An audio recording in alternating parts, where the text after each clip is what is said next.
আসসালামু আলাইকুম। অত্যন্ত গুরুত্বপূর্ণ একটি বিষয় আপনাদের সাথে শেয়ার করব।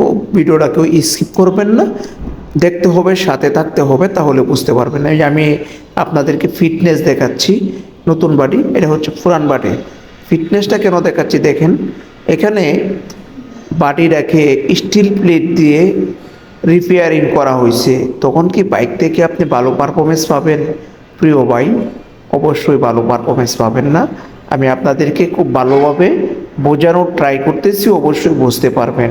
এটা হচ্ছে নতুন বাড়ি, আমি আপনাদেরকে খুলে তারপরে কিন্তু আপনাদের সাথে শেয়ার করব পুরোটা বিষয়। অবশ্যই ভিডিওটা কেউই স্কিপ করবেন না, পুরো ভিডিওটাই দেখতে হবে। বাইকের থেকে ভালো পারফরমেন্স চাবেন আপনি, অবশ্যই বাইকের সার্ভিস নিতে হবে। দেখেন আমার হাতে দুইটা বাটি, একটা নতুন একটা পুরাতন। এই পুরাতনটাতে কিছু স্ক্রু দেখা যাচ্ছে, বুঝতে পেরেছেন? এদের ফিটনেসটা দেখেন, এখানে স্টিল প্লেট দিয়ে কিন্তু ফিটনেস বানানো হয়েছে।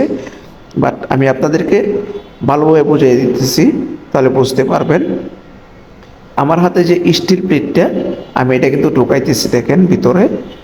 এই যে ভিতরে ইনস্টল করার পরে এই দেখেন পুরাতন বাড়িতে রিপিট করা। আসলে রিপিটটি কেন করা হয়েছে?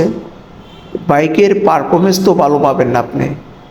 আপনি ভালো পারফরমেন্স না পাইলে তো বাইক চালায় মজা পাবেন না। আপনার কাছে মনে হবে যে আমি বাইক চালাইতেছি নাকি অন্য কিছু চালাইতেছি। অবশ্যই আপনারা যারা বাইক রাইডার, বাইক রাইড করেন, বাইক